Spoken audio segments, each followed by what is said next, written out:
பெருமூச்சோடு ஜெபித்திட வாருமையா.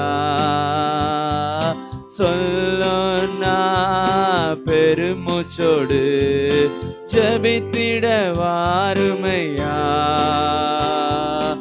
ஆட்கொண்டு எங்களை ஆனலாக்கும், ஆட்கொண்டு எங்களை ஆனலாக்கும். அன்பினாலிஞ்சு அலங்கரியோ, அன்பினாலிஞ்சு அலங்கரியோ. மாவியான எங்கள் அன்பு தெய்வமே, அடியோரை ஆட்கொண்டு நடத்துமே. ஆவியான எங்கள் அன்பு தெய்வமே, அடியோரை ஆட்கொண்டு நடத்துமே.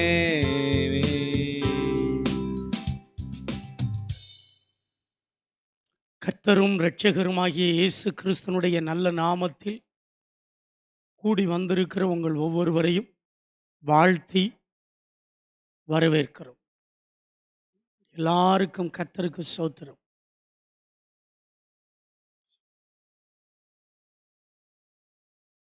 இந்த கால வேளையில இந்த நாளுக்குரிய வசனத்திற்காக தேவ சமூகத்தில் காத்திருந்தபோது, தேவனை நோக்கி பார்த்தபோது, தேவன் கொடுத்த திருமறை சங்கீதம் 37வது சங்கீதம்.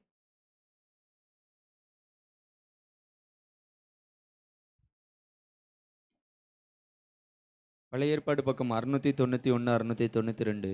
அதுல 28வது வசனம். கர்த்தர் நியாயத்தை விரும்புகிறவர். சங்கீதம் 37வது சங்கீதம் 28. கர்த்தர் நியாயத்தை விரும்புகிறவர். அவர் தமது பரிசுத்தவான்களை கைவிடுவதில்லை. அவர் தமது பரிசுத்தவான்களை கைவிடுவதில்லை. அவர் என்றென்றைக்கும், அவர் என்றென்றைக்கும் காக்கப்படுவார்கள். காக்கப்படுவார்கள். துன்மார்க்கருடைய சந்ததியோ, துன்மார்க்குடைய சந்ததியோ அறுப்புண்டு போகும். அறுப்புண்டு போகும். நல்ல கவனிங்க. இன்னைக்கு ஆண்டவர் நமக்கு கொடுக்கிற செய்தி விருப்பம். நாம் நம்முடைய வாழ்க்கையில அணு தினமும் நீங்களும் நானும், நாம் ஒவ்வொருவரும் எதை விரும்ப வேண்டும்? வேதம் சொல்லுகிறது, நாம் நியாயத்தை விரும்ப வேண்டும். கர்த்தராகிய இயேசு கிறிஸ்து நியாயத்தை விரும்புகிறவர். நீங்களும் நானும் தினமும் நியாயத்தை விரும்ப வேண்டும். வேதம் சொல்லுகிறது, அருமையானவர்களே, எது நியாயம்? அந்த 28வது வசனத்தில் நியாயத்தை குறித்து எழுதி வைத்திருக்கிறார். அதில் 27வது வசனத்தை வாசிங்க. 27வது வசனத்தினுடைய தொடர்ச்சி தான் 28வது வசனம். தீமையை விட்டு விலகி, தீமையை விட்டு விலகி நன்மை செய், நன்மை செய், என்றென்றைக்கும் நிலைத்திருப்பாய். என்றென்றைக்கும் நிலைத்திருப்பாய். நல்ல கவனிங்க. எது நியாயம்? நாம் தீமையை விட்டு விலக வேண்டும், நன்மை செய்ய வேண்டும். இதுதான் நியாயம். இந்த நியாயத்தை நமது வாழ்க்கையில டெய்லி முற்றிலும் கடைப்பிடிக்க வேண்டும், கைக்கொள்ள வேண்டும். இப்படி செய்யும் பொழுது இந்த உலகத்தில் நாம் என்றென்றைக்கும் நிலைத்திருப்போம், ஆசீர்வாதமாக இருப்போம். தேவன் வேதத்தில் எழுதி வைத்திருக்கிறபடி அவர் விரும்புகிற விருப்பம்தான் என்னுடைய விருப்பம். என்னதை விரும்ப வேண்டும்? நியாயத்தை விரும்ப வேண்டும். எது நியாயம்? தீமையை விட்டு விலகி தினமும் பிறருக்கு நன்மை செய்ய வேண்டும். தீமையை விட்டு விலகி நன்மை செய், என்றென்றைக்கும் நிலைத்திருப்பாய். ஆசீர்வாதத்தில் நம்மளை நிலைத்திருக்க வைப்பார். ஜெயத்தில் நம்மை நிலைத்திருக்க வைப்பார். உயர்வில் நம்மளை நிலைத்திருக்க வைப்பார். இந்த உலகத்தில், நிலையற்ற உலகத்தில் எல்லா ஆசீர்வாதத்தோடு நம்மை நிலைத்திருக்க பண்ணுவார். எது நியாயம் என்றால், தீமையை விட்டு விலகி எல்லாருக்கும் நாம் நன்மை செய்ய வேண்டும். இதுதான் நியாயம். இந்த நியாயத்திலே நாம் விருப்பம் வைக்க வேண்டும். இதை விரும்பி தீமையை விட்டு விலகி நன்மை செய்ய வேண்டும். இதுதான் நியாயம். இந்த நியாயத்தை நாம் தொடர்ந்து கைக்கொள்வோம். இரண்டாவதாக நீதிமொழிகளின் புஸ்தகம் 12ஆம் அதிகாரம். நீதிமொழி 12வது அதிகாரம். அதில் முதலாவது வசனத்தை வாசிக்க கேட்போம். புத்திமதிகளை விரும்புகிறவன் புத்தி மதிகளை விரும்புகிறவன் அறிவை விரும்புகிறான். அறிவை விரும்புகிறான். கடிந்து கொள்ளுதலை வெறுக்கிறவனோ கடிந்து கொள்ளுதலை வெறுக்கிறவனோ மிருக குணமுள்ளவன். மிருக குணமுள்ளவன். 2வது வசனம், நல்லவன் நல்லவன் கர்த்தரிடத்தில் தயை பெறுவான். கர்த்தரிடத்தில் தயை பெறுவான். துர்ச்சிந்தனைகளுள்ள மனுஷனை துர்ச்சிந்தை உள்ள மனுஷனை அவர் ஆக்கினைக்குட்படுத்துவார். ஆக்கினைக்கு உட்படுத்துவார். 2வது, அருமையானவர்களே, நாம் எதை விரும்ப வேண்டும் நமது வாழ்க்கையிலே? வேதம் சொல்லுகிறது புத்தி மதிகளை விரும்ப வேண்டும். எது புத்திமதி? அந்த 2வது வசனத்தில் போடப்பட்டிருக்கிறது. முதல் வசனத்தினுடைய தொடர்ச்சி தான் 2வது வசனம். வேதம் சொல்லுகிறது புத்திமதிகளை நாம் விரும்ப வேண்டும். அவன் அறிவை விரும்புகிறான். தெய்வீகத்துக்கு அடுத்தவைகளை அவர்கள் முற்றிலுமாக நாடுகிறார்கள் என்று வேதம் சொல்லுகிறது. ஒவ்வொரு நாளும் நாம் 2வதாக புத்திமதிகளை நாம் விரும்ப வேண்டும். எது புத்திமதி? வேதம் சொல்லுகிறது, இந்த முதல் வசனத்தினுடைய தொடர்ச்சி 2வது வசனம், நல்லவன் கர்த்தரிடத்தில் என்னத்தை பெறுகிறான்? தயையை பெறுகிறான். துர்ச்சிந்தனை உள்ள மனுஷனோ அவர் ஆக்கினைக்கு உட்படுத்துவார். அப்ப எது புத்திமதி? வேதம் சொல்லுகிறது நாம் நல்லவனாக வாழ வேண்டும். அதுதான் புத்திமதி. எது புத்திமதி? உங்களுக்கும் எனக்கும் துர்ச்சிந்தை இருக்கக்கூடாது. துர்ச்சிந்தை உள்ளவன் ஆக்கினைக்குட்படுத்தப்படுவான். நல்லவன் கர்த்தரிடத்திலிருந்து தயை பெறுவான். எனக்கன்பானவர்களே, இந்த கால வேளையில நம்முடைய வாழ்க்கையில புத்திமதியை விரும்ப வேண்டும். புத்திமதி எது? புத்திமதி என்றால் நல்லவனாக வாழ வேண்டும். துர்ச்சிந்தையை நமது வாழ்க்கையில வெறுத்துவிட வேண்டும். இதுதான் புத்திமதி. இந்த புத்திமதியை விரும்பும் பொழுது நமது வாழ்க்கையிலே ஆக்கினைக்குட்படுத்தப்படாதபடிக்கு நீங்களும் நானும் ஒவ்வொரு நாளும் வேதம் சொல்லுகிறபடி, அருமையானவர்களே, தேவ தயவை பெறுவோம். ஆசீர்வாதத்தினுடைய தயவு, நன்மைக்குரிய தயவு, வெற்றிக்குரிய தயவை தேவனிடத்திலிருந்து பெற்றுக்கொள்வோம். முதலாவது, நாம் அருமையானவர்களே எதை விரும்ப வேண்டும்? நியாயத்தை விரும்ப வேண்டும். 2வது, புத்திமதிகளை விரும்ப வேண்டும். இந்த விருப்பம் நமக்குள் இருக்கும் பொழுது நமது வாழ்வு ஆசீர்வாதமாக இருப்போம். நாம் எப்பொழுதும் சிறந்து இருப்போம். 3வதாக நீதிமொழி 20ஆம் அதிகாரம். நீதிமொழி 20ஆம் அதிகாரம். அதில் 13வது வசனத்தை நாம் வாசிக்க கேட்போம். தூக்கத்தை விரும்பாதே. தூக்கத்தை நீ என்ன செஞ்சிடாத? விரும்பாதே. விரும்பாதே. விரும்பினால் தரித்திரனாவாய். விரும்பினால் தரித்திரனாவாய். கண் விழித்திரு. கண் விழித்திரு. அப்பொழுது ஆகாரத்தினால் திருப்தியாவாய். ஆகாரத்தினால் திருப்தியாவாய். 3வது, நமது வாழ்க்கையில தூக்கத்தை விரும்பக்கூடாது. அப்படின்னா என்ன அர்த்தம்? 24 மணி நேரம் தூங்காம இருக்கணுமா? தூங்குகிற நேரம் தூங்க வேண்டும். ஒரு மனிதனுக்கு மிகவும் முக்கியம் தூக்கம். தூங்கினால்தான் சரீரத்தில் செல்ஸுகள் எல்லாம் ரொம்ப பலனடையும். பிளட் சர்க்குலேஷன் நன்றாக இருக்கும். மைண்டு ஃப்ரீயாக இருக்கும். அருமையான தேவனுக்கு அருமையானவர்களே, சரீரம் சரியான தூக்கத்தை முக்கியத்துவப்படுத்த வேண்டும். எப்போ தூங்கணும்? இரவு நேரத்தில் தூங்கணும். சரியான நேரத்தில் அருமையானவர்களை தூங்க வேண்டும். ரொம்ப லேட்டாக தூங்கக்கூடாது. 11 மணி, 12 மணி, 1 மணி தூங்கவே கூடாது. அது சரீரத்தை பலவீனப்படுத்தும், மைண்டை சித்திரவதைப்படுத்தும், அதிகாலையில் எழும்ப விடாது, நம்முடைய வாழ்க்கையை நாசமாக்கிவிடும். குறிப்பிட்ட நேரத்தில் நீங்கள் படுத்து விட வேண்டும். தூக்கம் வேணும், தூக்கம் வேணும். இரவு நேரத்தில் சரியான நேரத்தில் 9-10 மணிக்கெல்லாம் நீங்கள் படுத்துடணும். ரொம்ப மிஞ்சி போனால் 10:30. அதற்கு மிஞ்சி அருமையானவர்களே தூக்கத்தை கெடுக்கக்கூடாது. அரட்டை அடிக்கிறது, பேசுறது, செல்ஃபோனை பார்க்கறது, டிவியை இது பண்ணுறது, இதெல்லாம் நம்ம இருக்கவே கூடாது. குறிப்பிட்ட நேரம் நாம் தூங்கிவிட வேண்டும். அதிகாலையில் அதிக இருட்டோட நாம் எழும்பி தேவ சமூகத்தில் காத்திருந்து ஜெபிக்க வேண்டும். அப்போ இங்கே என்ன எதுக்காக தூக்கத்தை விரும்பாதே என்று போடப்பட்டிருக்கிறது? அதிகாலை நேரத்தில் நீ தூக்கத்தை விரும்பாதே. நீ அதிகாலை நேரத்தில் நீங்களும் நானும் என்ன செய்யணுமா? அந்த வசனத்தை எல்லாரும் பாருங்கள். தூக்கத்தை விரும்பாதே, விரும்பினால் என்ன ஆவாய்? தரித்திரனாவாய். எந்த நேரத்தில்? கண் விழித்திரு. அதிகாலை நேரத்தில், அதிகாலையில் அதிக இருட்டோட எழும்பி கண் விழித்து ஜெபி. அப்போ காலையில் நீ தூக்கத்தை விரும்பாதே, காலையில் ஜெப வாழ்க்கையை விரும்பு. தூங்கணும், நைட்டில் தூங்கணும், பகலில் தூங்கக்கூடாது. நம்ம எல்லாருமே பகலில் தூங்குறத நம்ம முக்கியத்துவப்படுத்துகிறோம். பகலில் தூங்குவதற்கு இடம் கொடுக்கக்கூடாது. பகலில் நம்ம சுறுசுறுப்பாக இருக்கணும், நம்ம பொறுப்பை செய்யணும்.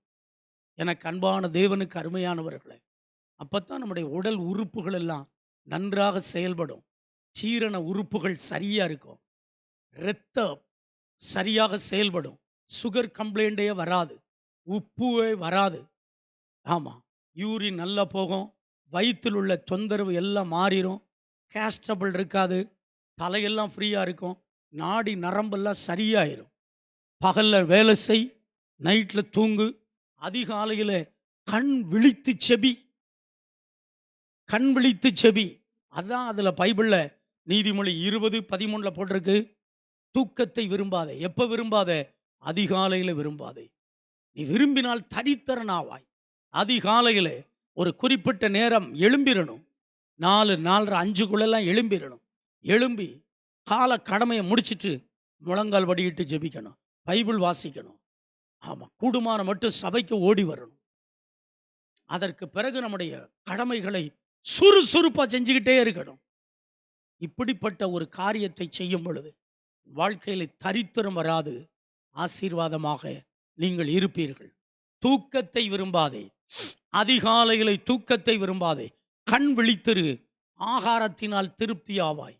ஆகாரம் என்பது காலையில் செபம். ஆம், செபத்துக்குரிய செபத்தோடு உள்ள ஆகாரம் வேத வசனம். அதுக்கு பிறகு ஒரு குறிப்பிட்ட நேரம் வயிற்றுக்குரிய ஆகாரம். ஆன்மீக ஆகாரம் காலையில் செபத்தோட, அடுத்து வயிற்றுக்குரிய ஆகாரம். அதற்கு பிறகு அந்த நாள் முழுவதிலும் வேலை செஞ்சுக்கிட்டே இருக்கணும், பொறுப்பை செஞ்சுக்கிட்டே இருக்கணும், பொறுப்பை செஞ்சுக்கிட்டே இருக்கணும். இப்படிப்பட்ட அனுபவத்தோடு உங்களை ஒப்பு கொடுங்கள். தரித்திரம் மாறும், ஆசீர்வாதமாக இருப்பீங்க, ஐஸ்வர்யமுள்ளவர்களாக இருப்பீங்க. உங்கள் வாழ்க்கையில் எல்லாமே நன்மையாக காரியம் நடைபெற்று கொண்டே இருக்கும். நியாயத்தை விரும்பு, 2வது புத்திமதிகளை விரும்பு, 3வது வேதம் சொல்லுகிறபடி அதிகாலையிலே நீ தூக்கத்தை விரும்பாதே. தூங்கினால் எதிராளி களை விதைப்பான், ஒன்றுமில்லாமல் சத்துரு நம்மளை கசைக்கு பிழிஞ்சிருவான். இதுக்கு நம்மளை முழுவதுமாக இடம் கொடுப்போம். கர்த்தர் நம்மளை ஆசீர்வதிக்கிறார். 4வதாக சங்கீதம் 40வது சங்கீதம், சங்கீதம் 40 வேதம் சொல்லுகிறது 695. சங்கீதம் 40வது சங்கீதம் 16வது வசனம்.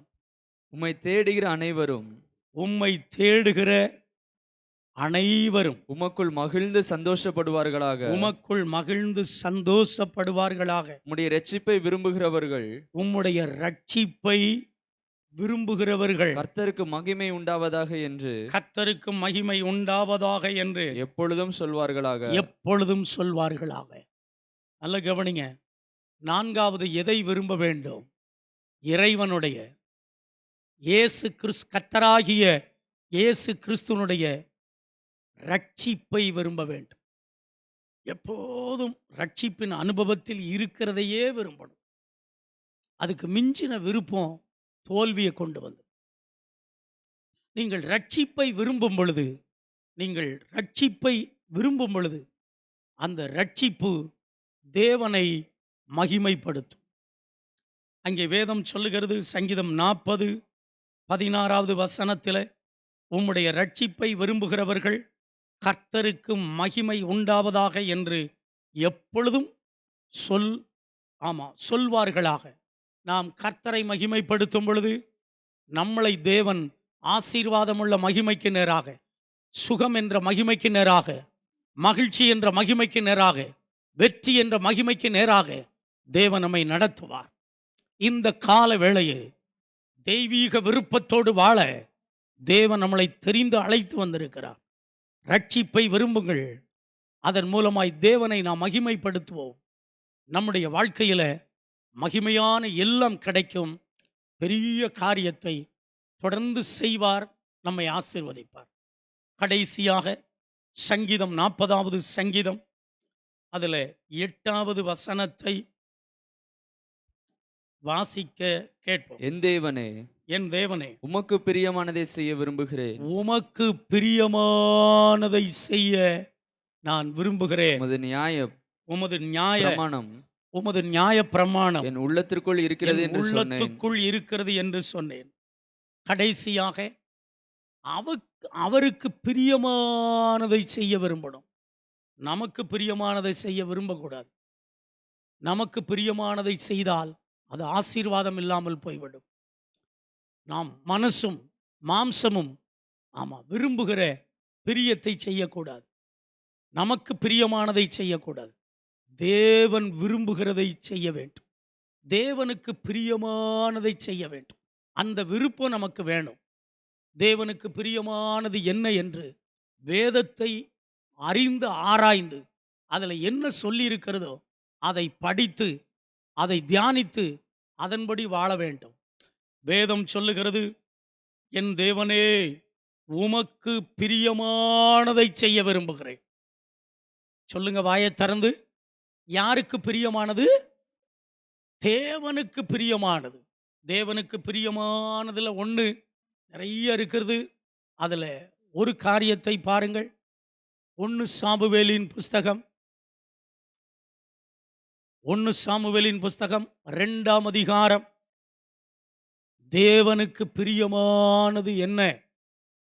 1 சாமுவேல் 2ஆம் அதிகாரம்.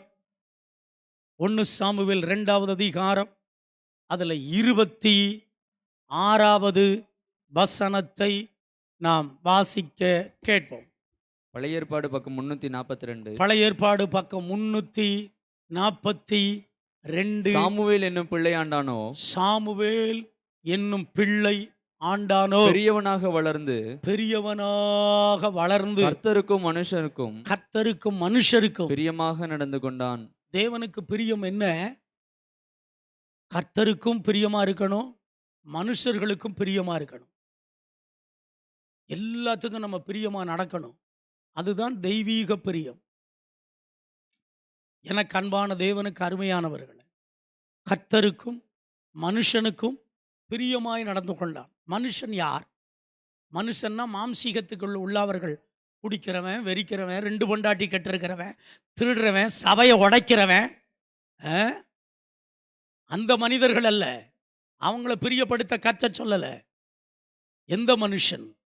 எந்த மனுஷன் கர்த்தருக்கும் மனுஷனுக்கும் பிரியமாய் நடந்து கொண்டான்? எந்த மனுஷன்? அருமையான தேவனுக்கு அருமையானவர்களே, அந்த சாமுவேலை வளர்த்து ஆளாக்கின எனக்கு அன்பானவர்களே, பிரதான ஆசாரியன் என்ற மனிதன் கர்த்தருக்கும் மனுஷனாகிய ஆசாரியனுக்கும் பிரியமாய் அவன் நடந்து கொண்டான். அல்லேலூயா. கரங்களை உயர்த்தலாமா? மனுஷன் என்றால் மனுஷிகம். கோவப்படுறவன், எரிச்சல் படுறவன், சண்டை போடுறவன், அடக்கி ஆளுகிறவன், இந்த சபையை உடைக்கிற ஆளு, குடும்பத்தை பிரிக்கிற ஆளு, சமுதாயத்தில் ஏன் ஜாதி தான் பெரிய ஆள். அந்த மனுஷனை நீங்கள் பிரியப்படுத்தக்கூடாது. வேதம் சொல்லுகிறது, கர்த்தருக்கும் ஆமாம், மனுஷனாகிய ஆசாரியனைக்கும் பிரியமாய் சாமுவேல் நடந்து கொண்டான். கர்த்தருக்கு பிரியம். நீங்கள் அடுத்து உங்களை நடத்துகிற ஆசாரியனுக்கு, ஊழியக்காரர்களுக்கு பிரியமாக நடக்கணும். அதுதான் தெய்வீக விருப்பம். இந்த விருப்பத்துக்கு நீங்கள் இடம் கொடுத்தீங்கன்னா உங்களை அளவில்லாமல் ஆசீர்வதிப்பார். சாமுவேல் அப்படியே நடந்தார். அப்படி நடந்தபடியினால் அருமையான தேவனுக்கு அருமையானவர்களே, கர்த்தர் அவரை ஒரு நியாயாதிபதியாக மாற்றினார், ஒரு தீர்க்கதரிசியாக மாற்றினார். அது மாத்திரமல்ல, தான் முதல் பேர்ச்சபா மட்டும் அவரை அளவில்லாமல் பேரும் புகழுமாய் வைத்து நடத்தினார். எனக்கு அன்பானவர்களே, இந்த கால வேளையில் நீங்கள் இந்த 5 விதமான விருப்பத்துக்கு உங்களை ஒப்புக்கொடுங்கள். உங்கள் விருப்பத்தை நிறைவேற்றுவார். அளவில்லாமல் உங்களை ஆசீர்வதிப்பார். உங்கள் கண்ணீருக்கு பதில் தருவார். உங்கள் வேதனைகளை கர்த்தர் நீக்கி போடுவார். இந்த 5 விருப்பத்தை உங்கள் வாழ்க்கையிலே கை கொள்ளுங்கள். எல்லாரும் அப்படி எழும்பி நிற்போம். இயேசுவே, எங்களை முழுவதுமாய் ஒப்புக் கொடுக்கிறோம். உமது அன்பை அதிகாலையில் காண செய்யும் கருணை நேசரே. எல்லாரும் கரங்களை கொட்டி, உமது அன்பை அதிகாலையில் காண செய்யும் கருணை நேசரே. உம்மையே நம்பியுள்ளே, நீர் விரும்பும் நல்ல பாதைகளை தினம்தோறும் காட்ட வேண்டும் திவ்யநாதரே. தினம்தோறும் காட்ட வேண்டும் திவ்யநாதரே. அன்பின் சிகரமே, ஆறுகிறே, அணைக்கும் தெய்வமே, ஆறுதலே. அன்பின் எல்லாரும் வாயை திறந்து இயேசுவே, ஆறுயிரே, அணைக்கும் தெய்வமே, ஆறுதலே. உமக்கு பிரியமானதை செய்ய எனக்கு கற்று தாரும் தெய்வமே. உமக்கு பிரியமானதை செய்ய எனக்கு கற்று தாரும் தெய்வமே. நீரே என் தெய்வம்,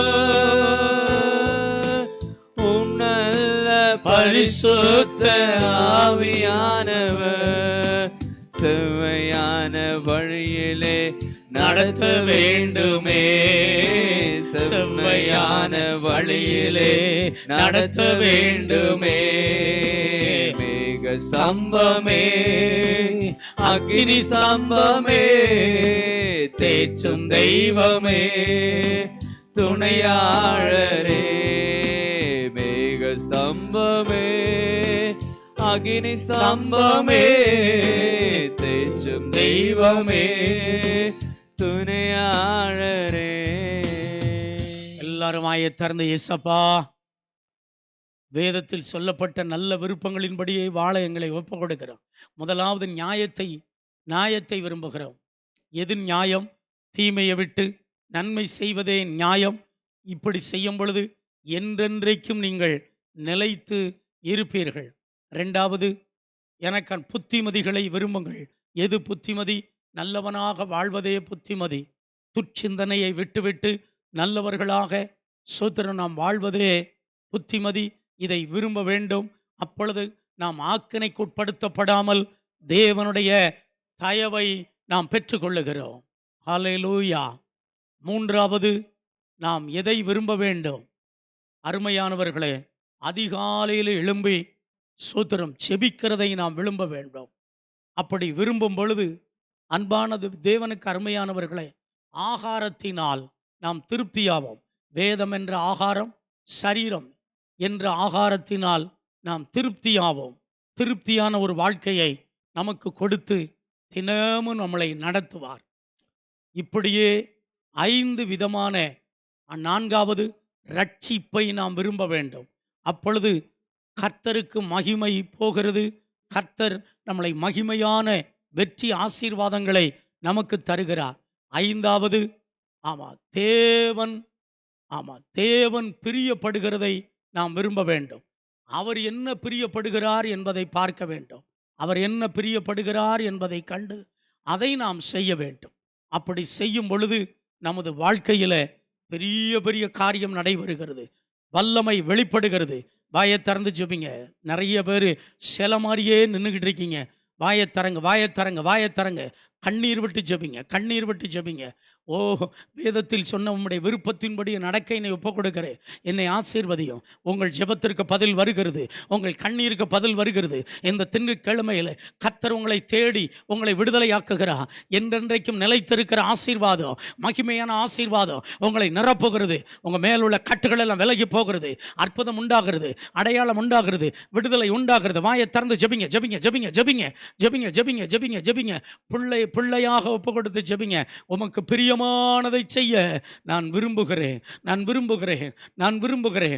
நீங்க விரும்புகிற பிரியத்தை செய்ய விரும்புகிறேன். இந்த 5 விதமான காரியத்தை எங்களுக்குள்ளே வைத்து நடத்துகிறபடினால் உமக்கு சோத்திரம். விடுதலை, விடுதலை, விடுதலை, விடுதலை, விடுதலை.